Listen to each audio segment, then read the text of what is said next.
So, welcome to another Rugby Through The Leagues podcast. This week, as you can see, we are in Madrid. We are at the Spain-Uruguay game. And this week, we've got Jack Colbourne's come on. So, Jack's not played for Spain, not played for Uruguay, but he has gone and played in New Zealand. But yeah, we're on the first of three trips up and down Spain to go and watch Spain in the next 3 weeks as well. So, yeah, really looking forward to getting out, watching Spain, watching a bit of international rugby in a couple of different places. Spain, Fiji next week is going to be really good as well. So yeah, can't wait for that. But yeah, so Jack Colbourne, come on, currently playing for Guernsey. Went and did 5 years over in. Has been around a little bit for quite a young lad. He's gone and played Nat 1 for Hull and has got a really impressive CV. So he's also able to pass a bit of judgment on for lads that want to have a go. And as you can see, we've got a little back smooth running in the background from Uruguay there. So yeah, let's another great interview. Second to last episode. Let's get this one out of the way and hope you enjoy it. This week we've gone slightly more international. So the other week we've had Sao Paulo, we've had New Zealand, and now we're on the Channel Islands with Guernsey. So Jack Colbourne's jumped on. Jack, thank you for your time, mate. Really appreciate it. For those that don't know who you are and what you've done, can you do a little intro and share the rugby journey that you've been on so far? Yeah, no, thanks for having me on, mate. Appreciate it. So I started out my rugby journey down at Milton Rugby Club in the New Forest. Oh, yeah. Yep. So grew up there, and I left at the age of 16 to jump over to an arch rival, Bournemouth. So I didn't get lynched, but and then I was only there for a year. I got picked up on the 7 circuit over in Amsterdam, which was pretty good, and then went up to Hull up north, which was a massive change, especially for an 18-year-old straight out of college. But it was, I call it character building, so it wasn't too bad. And then I got the opportunity of a lifetime to go over to New Zealand. So I was actually there for just under 5 years. It was great, mate, playing with Northland NPC, just around that squad. And yeah, so my visa ran out, had to unfortunately come back, and had a good option of Guernsey. So I'm back in the National Leagues, and I'm enjoying it. So yeah. Nice. So obviously Guernsey are National League 2 National East. 2 East, yeah. So same league as sort of Havant and stuff like that as well. So same one, yeah. Decent league to be in as well, by the looks of it. Looks like it's going to be a really competitive league. Tom Bridge is sort of having a little bit of a run away. You guys got pipped at the post by then. Pipped at the post. I think it was like 85th minute, mate. So I think it's still going to be a bit of a bitter taste on that one, but it's given us some drive going forward. So yeah. Yeah, I can imagine. So the season ahead, then you've obviously got a difficult, but what looks like a really good league to be in. What's the difference? Obviously, coming back from New Zealand, obviously Hull Ionians are in. They were in Nat 1 when you were there. So yeah, we were in Nat 1 when I was there, and then the year I went, we got relegated. So they've been in Nat 2 for a while. Yeah. And I know they stayed up last year, so they're building something up there as well. I try and keep tabs on what's going on. So yeah. So to be fair, mate, the league in Nat 2 here, it's really competitive. I think there's about 4 or 5 teams that could easily go up. Yeah. Us being one of them. Like I said, we went into pre-season this year, won in a top 6 aim, and that was what was sold to me and a few of the boys that came over. And I think we've not only exceeded, obviously, the coaches and the club's expectations, but we're pushing ourselves to really, drive on. And I think we had a result on the weekend that we won. We got 5 points away from home, which is good, but we reflected and we weren't actually too happy with that. Yeah. If that makes sense. Like we were happy with the win, but we definitely feel like we could have performed 20-30% more of what we could do. So yeah, it's exciting. It's good.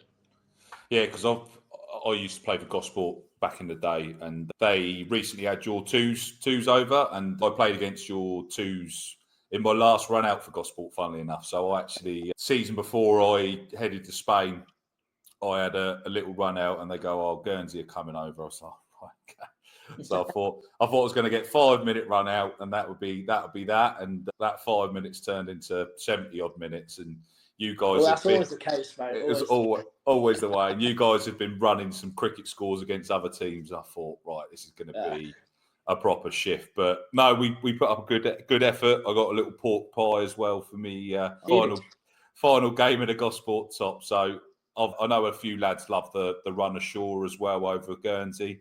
It's actually one of them that we're potentially eyeing up for the pod as well. So we're doing nice. So we're doing a grassroots rugby again. So we've got a couple of the lads jumping on. So I did a few bits in the summer with Petersfield and stuff like that. And we're potentially eyeing up the doubleheader because you guys have got, I believe, in your game, and then Gosport 2s are over there playing your 2s, or Gosport 1s are over there as well. So yeah, it's something that we've got an eye on for the pod to come and do a doubleheader. So I haven't done the run ashore at Guernsey yet, but it's supposed to be a bit of a trip. How is the travel? Is that something you guys have got to factor in with your training, etc. as well? It's okay. It's challenging because we normally get the red eye. So we've done, I think it's 3 away trips now, and 2 of them have been at the airport for 6 a.m. So yeah, I think looking at previous years, from what I've been told, that we've notoriously just struggled to adapt. Just because you're up at 5:05 at the airport, you're flying at 7. You've got maybe an hour or 2 wait in the airport, and then an hour or 2 on the coach, which is quite hard to get your head in the game. But it's a long day, especially when there's a few beers after you win as well. You're pretty tired on the flight back. So. You don't mind the way back. It's the getting there and then not being able to put that. So does your sort of the coaching outfit, have they got a bit of a plan of, obviously they must have done it for a little while, so they know the ways to probably navigate around that travel. When do you sort of train during the week? Is it Tuesday, Thursday like everyone else, or do you have they adapted that to make sure that you get an extra rest day in between, or? No, so it's just Tuesday, Thursday each week, but we try and do our trainings within an hour span. So we've got it detailed. It goes out on the page. Like we have a little group page. It goes out on a Monday and then a Wednesday of what's going to happen in training. We know we can prepare. We normally do a club review as well of the game just gone on the Tuesday. So again, it's a bit of a breakup, and it works quite well. We prepare. It's probably one of the best clubs I've been at where we prepare and actually study what we're going to do, and we go and execute it, which is what you want, you know. Yeah, spot on. So obviously they sound like they've pretty much got that nailed away. Obviously they've had the big target of Jersey as well, trying to sort of break that barrier down. You guys are sort of getting on top a little bit recently as well, which I'm sure that probably makes everything a little bit easier. But they're making big strides. I know obviously Jersey Reds have gone bust, and a few of those lads have now appeared in the Jersey setup. So how does that, obviously with that being a local sort of game and stuff, have you guys sort of keep an eye on where they're at, or is that literally just we'll deal with that when it comes? I think obviously we always, because it is Jersey, we always have an eye out because we have our Siam Cup at the end of the year every single year. So, and again, from what I've been told, it is huge. So I think there's about 4,000 to 5,000 people that turn up, which is exciting to be. You know, it's one of those things where you get sold on coming over to one of these teams, and you just think, right, okay, end of the year, let's get stuck in. So we keep a tabs on it, but it's not something we need to worry about, you know. No. I think if we've got the ability within ourselves to just beat anyone that comes in front of us, and that's just no different, and it just makes it even better that it's on a bigger stage. So yeah. Do you know, is that like a home and away, or whoever wins the Siam Cup, do they get to host it the next year, or how's that sort of figured out? I think it changes every year. So last year it was in Guernsey. This year coming up is in Jersey. Yeah. So how long's the journey across? I know obviously you've only just got there, but what's the sort of journey from Jersey to Guernsey? Is it a rowing boat, or is it? To be fair, it's not far on the ferry. I've not done it, so I think it's maybe an hour tops. Okay. And then the flight, it's literally 20 minutes, not even that. I was going to say, it's up, it's down, it's probably. Yeah, it's really not far, because to the UK on a ferry it's 2.5 hours, and then it's a 45 to an hour flight to Gatwick. So again, not too bad. No, not too bad. So what's the difference that you found from playing Nat 1 to then going New Zealand, NPC, to then coming back to sort of Nat 2 level. What's the takeaways that you found from the differences of going, as you said, character building in the north of England to New Zealand to a remote island in the middle of the Channel Islands with a really big expectation on your back as well, I think, because Guernsey and Jersey set really big standards to how they want to play rugby, which is brilliant. And there's probably a bigger target on you guys because you guys expect so much more. Is that a fair cop? Yeah, I think obviously from Nat 1, obviously I was there very young, so I was my head coach for the first couple of years was Alex Crockett. I know that name hasn't been rung around for a while, but he was very good for me as a centre/winger, just to learn and to feed me in. And I'm always very grateful because I look back now, and as an 18, 19, 20-year-old, you're not getting very much game time at that high level, especially when you've got established players. So I was very frustrated around that time. Okay. But he nurtured and made sure I bid my time, and when the time came, I definitely took it, which was brilliant. The best. And with Nat 1, it's just so physical. Yeah, it's so physical. Everyone wants to hit you. The forwards are about, I don't know, 5 inches bigger, about 5 kilos heavier.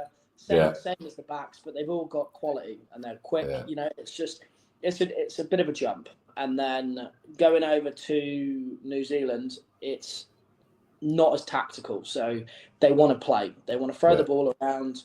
They're quick. They're strong. You get a lot of the Islander boys over there. So they get a lot of Fiji and Samoan, which is, hey, and some of the best players I've played with are Fijian and Samoan. They're ridiculously good. But they just back their skills. So again, I was very fortunate to have a coach called Eric Rush. So he was Sevens legend, All Blacks legend. And, you know, it was learning off him every day when you're training is just, you can't buy that experience. So no, I can imagine. Yeah, and because again, I was 22, turning 23. They, as an Englishman going over to NZ, they want to stick it on you quite a lot. Just because you're a pom, which is great. And, you know, it's you either sink or swim, and only meant to be there for 6 months. I stayed there for 4 years, so I think I did all right. Spot on. Yeah, I get. You're training with the likes of Rene Ranger. You're training with Sam Knock, who's a Super Rugby player. You know, the Rush brothers. It was definitely an experience. And coming back to Nat 2, it's made me more physical, more dominant.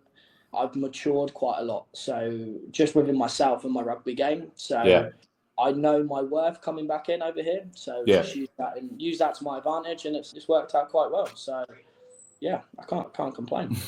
So how did that ever come about? Did you get a call, or did you put it on Facebook and say, I'm moving to New Zealand, is there anywhere I can come play rugby, basically? Or how did it work out? Yeah, so I got a phone call maybe 3-4 in the morning because of the time difference. And I was quite fortunate because I was playing sevens on the circuit at the time. And my sevens coach was like, hey, there's an opportunity in New Zealand. Like, does anyone want it? And I was like, yeah, why not? I'm young. Doesn't happen often. Let's give it a go. Didn't really expect to hear much from it. And then, got the phone call at maybe 3-4 in the morning. And it was David Holwell, who was a Hurricanes and Northland legend. So he was part of the club, and he basically sold me on coming over. So just saying the heritage of the club, what they want to achieve, what we're bringing in. And you sort of looking at it as a once in a lifetime opportunity. You're not going to say no. So I think it was within 1 or 2 weeks of going back and forward, I was done. Sold. Booked flights, gone, see you later, yeah. So it was, I can't even say it was complicated because it really wasn't. So it was that easy. That's amazing. So for players that are thinking about it and are of that level, is it a case of just go and do it and go and experience rugby elsewhere? And then you, as you said, you've come back, you've slotted in, you probably understand the game better as well, rather than sort of doing the hard yards on and off the bench. Kids like that just go and get it done and go and experience the rest of the world. Has it made you as a better person as well? Do you think you've become more cultured because you've been able to go and do something else somewhere else, got yourself for cut sure. all the ties and gone. Yeah, it definitely opened up my eyes to quite a lot of things. You again, you're away from your family and your friends, so you have to do everything all over again, which is you can either sink or swim. So if you're an adventurous person, do it. If you're confident, do it. If you want to travel around and then play a little bit of footy, still do it. I'll always recommend it. And then for rugby aspect, it just improves your game. It makes you realise how, I don't know if you've heard it, like how behind we are in our development. As you know, when you're kids and we're playing at like 7 or 8, throwing the ball around, learn how to pass it.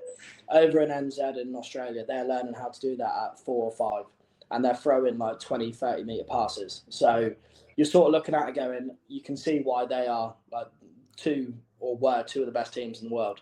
Yeah. So always recommend it. It's brilliant. It's great. Far too structured within the English game. There's more worried about the stages of the game rather than just say, right, let's go and play, and then play what's in front of us. That's that. So I coach over here as well in Spain. So I coach under 16s, okay.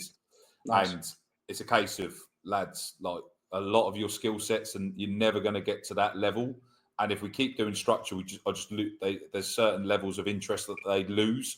So it's a case of let's just play what's in front of us. We can only beat what's put in front of us. And if you boys can keep the ball active, you're constantly putting them on the back foot, and just play in front and just have fun, because the game doesn't last forever. Like exactly. And I think there is such an importance put upon structure within the English game, which is quite boring. I'd love like that New Zealand way of sling it out the back door, the Fijian way. Let's just play the game that's in front and just have fun. Do you think you've been able to bring that back and follow that sort of ethos within Guernsey, or have you had to sort of fall back into a bit of structure? I think, to be fair, give Guernsey credit, and they love to throw the ball around anyway. Yeah. So we do have an exit strategy, which every team does, but we love to play, and our back line is pretty exciting. So whenever we get into shape, we just want to play. We want to throw it around. We want to stretch it wide, be direct. But I think the only difference, and this is every team, to be fair, we box kick a lot more. Okay. But it's a lot more, again, as a winger and a back three, you constantly find yourself chasing kicks. Over in NZ, they maybe box kick, 2-3 times a game. Yeah. It's not really that often, but obviously over here, we box kick maybe 5-6 times because it's a territory battle more than anything. Yeah. Which is where the difference comes in. So, of heads up rugby, effectively. But that's just how we're taught, aren't we? That's how we do it. Which, again, isn't a problem. It works for us. You see in the World Cup just gone, we got to a semi-final doing that, which is, hey, can't knock it, but it just happens. So yeah, it's one of them, isn't it? The game's adapted so many times. It's got to work in certain parts. So, but I can imagine. So the lads that you've got over there, have you got many that are most of them Island lads, like Guernsey lads, or have you got other lads that have sort of had the phone call, come back and had the opportunity to go and sort of plough their trade over in Guernsey? And it's a mixture. I think there's definitely a few that have grown up through the ranks, or they've gone to uni and then come back, which has bettered them, because uni rugby over here is at a good standard. Yeah. But yeah, a few of the boys have been pulled over. It's basically straight out of uni. If you can get out of uni for a club, then you're quite set then. So I think that's what most of the boys have done. So nice. So when the Guernsey call come in, was there other options on the table? What sort of sold you to go to Guernsey? Because as we've discussed, it's quite a remote island, and it's a slightly different change of pace. Probably perfect to come back from New Zealand to not be straight in the mix of the hustle and bustle. But were there other opportunities? And literally, what they've sort of put on the table for you is we want to go here, and that sort of process is actually going to happen. Do you think? I had a few opportunities on the table, which was quite flattering. To be fair, I actually approached Guernsey myself. Nice. Because I went to college with someone who lived in the Guernsey Island. She kept on on about, you should come over. Whenever you come back, you need to come here. Like, you don't get a jersey, you should do this. I was like, right, okay, fine. So I got given the email address, flicked an email over, and then, to be fair, it was very short and sharp. It was great. This is what we want to do. This is where we're heading as a team. I'd already seen they'd signed someone from the champ, so I knew where the ambitions were going to lie. And why not? I'm closer. I'm close to family, close enough anyway for them to come over and me going back. So I thought it was just a perfect fit at a perfect time. So your family still sort of Dorset, Bournemouth way, are they? Is that where? All in Christchurch, mate. Same as nice. So it's quite nice to go back and visit because it's been a while. So it's good. How did they take you moving across the world to go and play rugby? Did they come and visit much? Was obviously that must have been right in the middle of COVID as well, so that must have been a real hand grenade on your family relationship there, to be fair. It was the start of COVID, so I literally flew through America as it was going through China. So I turned up to New Zealand, I think it was 8 weeks in, it was then a lockdown. Wow. Yeah.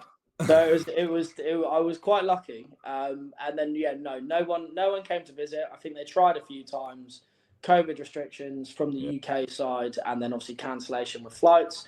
It can't be helped. But I went back and visited, I think after 2.5 years, which was great and it just, everything just felt smaller. But then obviously I changed quite a lot, which is fine. And then like I said, me coming home, they were gutted about it because I'd set up a life. I owned a gym over in NZ, which was going well. Oh, nice. And I had to give it all away, but secretly they were very excited because I'm only 2 hours away and I'm not 24 hours. So I think they'll take it. So with that, when you were over there, there was really strict on COVID restrictions and everything like that, weren't they? That was obviously pretty much locked down. As soon as somebody sneezed, it was like that. It was literally like a scene from, was it Monsters Inc., where they just chuck a it was pretty much like that, wasn't it? So were you able to play rugby apart from obviously when that was there, or that must have been a really hard adaptation to going from expecting to be able to play constantly, a whole new life, a whole new sort of trying to make friends, to literally a lockdown situation? How did that affect you in that way to start with as well? Because being young, you want to get out there, you get on the piss, meet loads of people, etc. So then, hold on a minute, you can't even go and say hello to someone in case you catch this virus. That must have been completely blew your mind. Yeah, it was. To be fair, I was quite lucky. I got put with our coach and his family. So again, I was around people the whole time. Mm-hmm. I had a guy in our team as well living there, so we got on like a house on fire. We were working out every day, going for runs. So we made it work, and then probably 6 weeks before that, we were training twice a week. Had already played a few pre-season games, so I think it was a week or so before our actual season was going to start, because they start in end of March, April time. Yeah. So it's a little bit delayed. Yeah. So but then after those 8 weeks, we got a full season in. Oh wow. So, again, it wasn't really, obviously there was massive restrictions there. There was no after matches. We had to put food separate.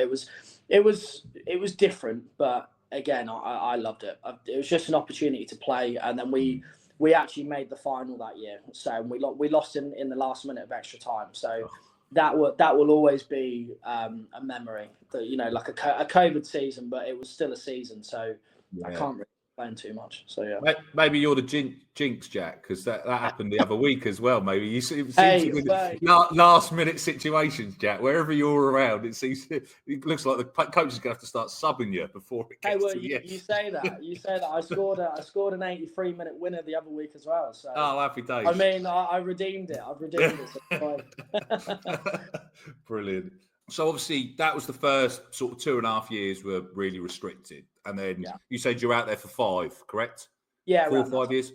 So the other 2.5 years, the other side of it for an Englishman going over to play in New Zealand, what's the difference in that? As you said, like of the food afterwards, the traditions, and is it the same, or have they got a whole completely different way again? Because over here in Spain, it's a completely different situation again to what it is in England, and it really interests me to find out what differs, because there's similar traditions within rugby, but there's ways of delivering it across each country. And how did that differ when you finally managed to get out the other side of the COVID bubble?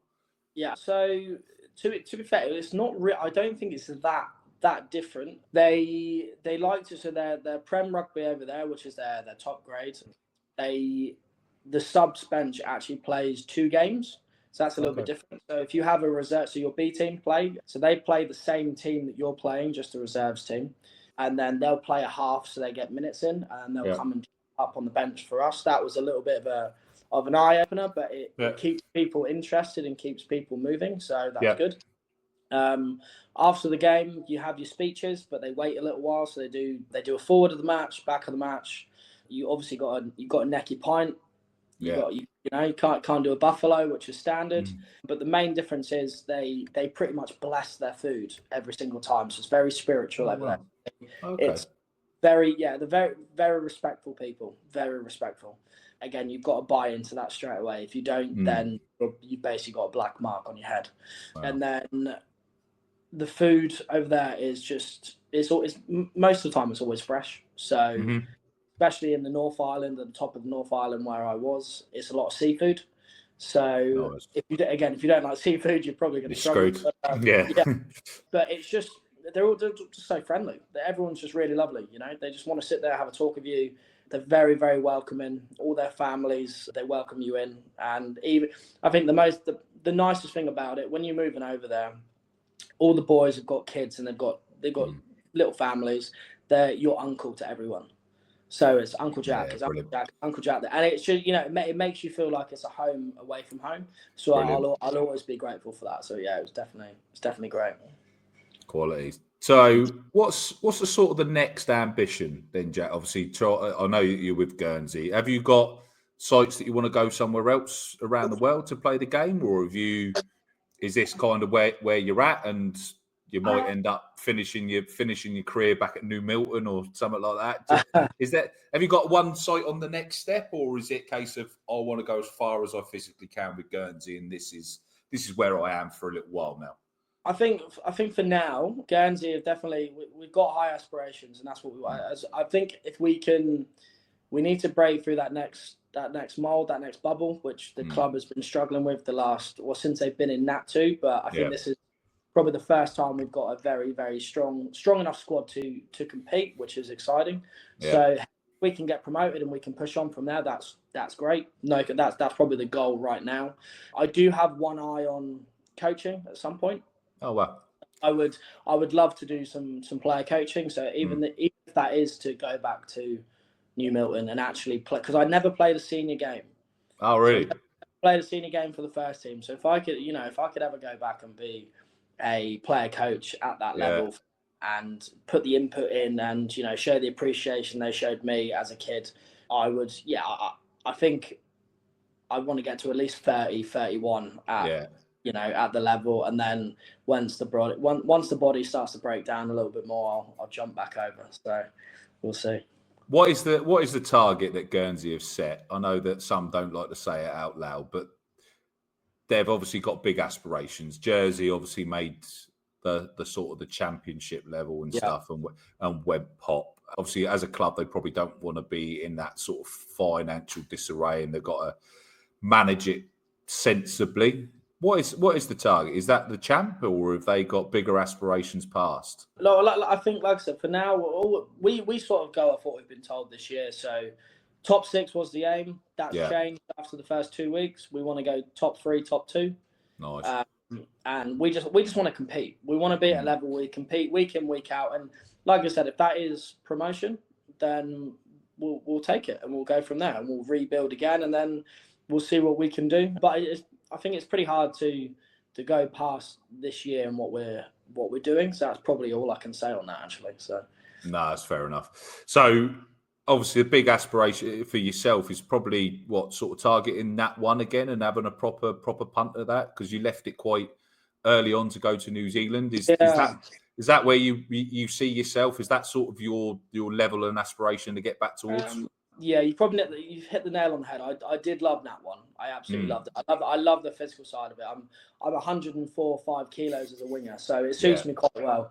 So yeah, like if the opportunity ever came about again, I'd probably take it with two hands. So you never know what the future is going to bring, but I think to always strive to be better and play with the best possible players you can play with. Yeah. You're not going to say no. So yeah, if that opportunity came about, then that's sweet. So leading on to that, to what you just said there, who is the best player you ever got to play with? Oof.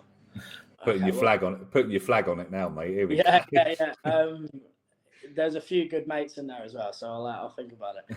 I'll give you a handful. I'll give you a few. So mainly over in NZ, I was very, very fortunate to play with some just top quality players. Our captain is called Jordan Olsen. He was a Canadian international. Oh wow! And he was just ridiculous. Best darts I've ever seen on a hooker. Really? Would run for a full 80 minutes. Just ridiculously strong. Really, just powerful. Really good. Yeah. I've got the Rush brothers, Eric Rush's sons. So Rob, who plays for the Blues. Yeah. Absolute freak of a man. Just built in stature, ridiculous. He's a bit of a they're all a bit psycho, really, but they're great players. Let's just take after their dad, like ridiculously. Nice. And then Brady, who went over and did All Black 7, so he just competed in the Olympics. Nice. Again, naturally gifted, quick, good hands on the ball, and then just work ethic. Just takes both of them to a new level. So I'd probably say those three are the top ones. And I've played against some internationals there, Tongan, Fijian, and it's just those extra steps that you don't realise that you need to take, but they're already way ahead. So yeah, but I think up in Hull there was a player called Lewis Minikin. He's still playing for them right now. We actually nicknamed him God. He was just gifted. Everything he touched just turned to gold. So we just called him God. So yeah, I've been pretty fortunate. So I can't. Yeah, I don't want to leave anyone else out, but just off the top of my head, that would do. Nice. So who have you had the opportunity to play with that should have gone on but didn't quite make the heights that their ability should have sort of got them to? Yeah. I'm trying to think now. Going back to my whole days, there's a lock he's called Joe Macon. He's the captain. He's been there for so long. Ridiculous. He's just, for a lock, his handling ability, his speed, his work rate. He probably should have played champ. Maybe a couple of Prem Cup games. He was up there at a high standard. And then there was a winger called Sam Wilson as well. It's the same up in Hull. Yeah. Quickest winger I've ever played with. Really nice guy. And he probably should have played a couple of champ games as well, but he had a few knee injuries that sort of kept him back. So again, those sorts of players, very high quality to have in your squad. Probably should have done more, didn't. But I don't think that's because they actually wanted to. I think they just were quite happy in the environment that they were in. So fair enough. Got to that bit and was able to do the best for Hull rather than having to worry about. Like I said, they've been at the club for 10 years plus. I think Sam's just retired this year, so top try scorer for the club's history, and then Joe went on to play England counties and captain England counties. So you sort of look at it and you go, well, fair enough, and you can only respect it, Yeah, that's quality. With this season, then, what's your opinion of the league? And who, I know you guys set a target. Who do you think's your biggest challenge? Obviously, you've played a few of the top teams around you, and obviously you've had a few away days. So you're probably hoping that the home advantage towards the end of the season will work in your favour. Who's the one in that league or the few in the league that you think are going to really run you close? I think, TJs have already beaten us, which left a very sour taste in our mouth because I think we should have won that game. Yeah. Barnes, we just played them and I scored the winner, which I'm not going to forget. They're a very well drilled team and they'll be up close as well. and then you've got Dorking, who are on their tails as well, which we've got, who we've got in a few weeks. So okay. I think there's about 3 or 4 teams that could do anyone, but I think we've always said on our day, if we play how we want to play our structures, we're unplayable. So nice. It's just that level of confidence we bring in, which is good. Looks like there's a couple of teams that have sort of drifted away at the bottom as well. Is it Sevenoaks and you've got Sevenoaks, Oxford, Colchester, but to be fair, those two of those teams have just come up this year. It's always an adjustment. It's always so they could hit their straps after Christmas after adapting a little bit. So you never know what's going to happen, do you? So. No, it's it. I think Havant have obviously put a bit of a flag in the ground. They seem to have sort of taken a little bit better to it, as you said. But it's a long season, and obviously if you've got some long journeys in there as well to throw in the mix, that must affect a lot of the teams. Because even going to Canterbury is a long old day trip as it is, even if you're on the mainland, let alone coming from you guys as well. Is there many days that you have to sort of, they say, right, actually, we're going to stay away the Friday night, we're going to do the journey the day before, or is it all on a Saturday and you've all just got to adapt and figure that out as you get there? I think they did one last year. I can't remember who they played, but they're not in the league anymore. I cannot. Right. That was a niggly one. That was Friday, Saturday, Sunday. Yeah. We did Havant. To be fair, we've already played Havant away. That was a big day, but we ended up doing a social down in Brighton afterwards, which was nice. Was fun. I think we're staying over again against Bury. Maybe I'm not too sure, but there's. Oh, okay. I think we'll always travel on the Saturday. Yeah. But it depends on obviously flight and ticket allocations as well. If some of us has to stay over for the Sunday morning, like you just don't know. But 9 times out of 10, you're coming back on the Saturday. So fair enough. That must be what is the run ashore like? Obviously, you guys on the piss in Guernsey is probably a fairly common situation, but it seems to catch a lot of Premiership players out. They seem to end up with a rap sheet. Is it that sort of a situation, or is it people just seem to let loose and think it's abroad? They're not worried about themselves. How do so many people get caught out? I think from what I've been told and from recent stories, which I definitely can't disclose, I think a lot of people just let loose, and then the police over here are actually quite strict, especially when you're out drinking, because they're always patrolling. So you've got to sort of be on your best behaviour or make sure you know someone that can keep you out of trouble effectively. So nice. It must be. So what's I've never actually made it over to Guernsey yet. So what's the ground set up, and how is that? Have they got big plans for that, or is it pretty much at a capacity ready to go up through the leagues as well? Is it ready and set, and the stability of the club's there ready for any progression naturally upwards? Yeah, I think we're quite fortunate. So you go into the grounds. You've got the big athletic track around the pitch. Okay. I would honestly say it's just probably one of the nicest pitches I've ever played on. Really? Barring a 4G, but it's very, very well maintained because we have the football team play on there as well. Oh, okay. But it's like a carpet. It's brilliant. Wow. The pitch is just amazing for what you want. We have a gym on site there as well, so we can use it as players, which is awesome. Yeah. The stand, I don't actually know how much it holds, but the seats have just been redone, I think, as well. Oh, nice. So it's all, the bar's been redone, so it's all up to a very good standard. The change rooms aren't small, they're not bleak, they're not horrible. Mm-hmm. It's a very well run and looked after club, it makes playing there a lot easier. You don't want to turn up to you don't want to turn up to a team you want to play for and it's just dingy and horrible. It doesn't exactly get you. So not when you've got aspirations to go as high as possible. That's the thing. Like they've got to set it up, and I think that's what Havant have also done recently as well. To be fair to them, they've made some big strides and changes, and that 4G pitch made a massive difference for Havant. Did you ever play Havant when you sort of knew Milton? Or did you ever have to go out there as a kid? And the old Lee Park Gardens, as it probably is effectively known as. Yeah, well, it was definitely, because I remember that game. It was great. Cause it's like I said, closest I've been to playing at home in 10 years. Yeah. And it was nice because my mum turned up and it was good because my mum used to be my coach. Yeah. So we used to go every Sunday and play, or, it it was nice. It was nice memories. So it was definitely way nicer to play on it. And I'd never actually won that until this. So it was nice to actually win that and shut the supporters up because they were giving me a bit of stick on the sideline. So that's all good.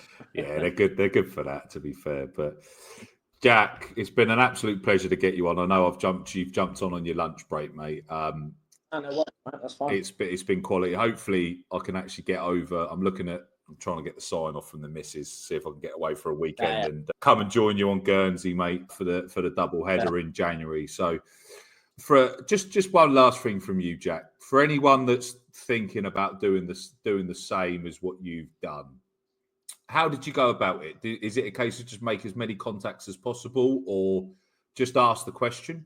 Just go and say, right, I want to go and do this, and see who can help open that door? To be fair, I'll always say I've always been very, very fortunate with the coaches and the people I've had around me. So, it goes back to being on the 7th Circuit, meeting Alex Crockett, and then the next coach I had after that was Mike Umunga, Tanu Umunga's brother, up in Hull as well. And you go over to NZ, and then you're training and playing with Eric Rush, which is great. Then I think it's a case of never be afraid to ask. Yeah. Always is out there, and the worst thing they can say is no. Yeah. There's no issue with that. And if you are good enough and you've got the highlights to back it up and support what you're saying, there's no reason why they should say no. So it's experiences that I'll always treasure and always tell people to go and do. So you've got to do it. So yeah, quality. Jack, thank you for your time, mate. Really appreciate it, and hopefully we actually get to meet in person when the double header happens. We'll take you down to the Swan and Follies, mate. I'm sure the boys will get ripped into you. So that's fine. No worries about that. I'm sure I can have a little drink with you guys as well. Awesome. Top man. Cheers, Jack. Really appreciate it, mate. Cheers. No worries. That brings another episode of Rugby Through the Leagues podcast to an end. This week we had Jack Colbourne on, and another great guest. Been about a bit, played in New Zealand, and able to pass on some experience for people that want to be able to travel around. It is now confirmed also I've got my tickets to go to the Guernsey doubleheader, so we'll be able to see Jack on the pod again, hopefully in January. So can't wait to get over there and do that. But now it's time to get on to the Uruguay-Spain game, so I'll give you a bit of a feedback on that as we go. And then last episode will be coming out next week. Still unsure what we're going to do, but I think we might do a final review of what we've done so far and reiterate all the plans and where we're going and what we're doing. So thank you for everyone for joining, and keep sharing, keep liking, keep commenting, let's grow the pod, and thank you and goodbye.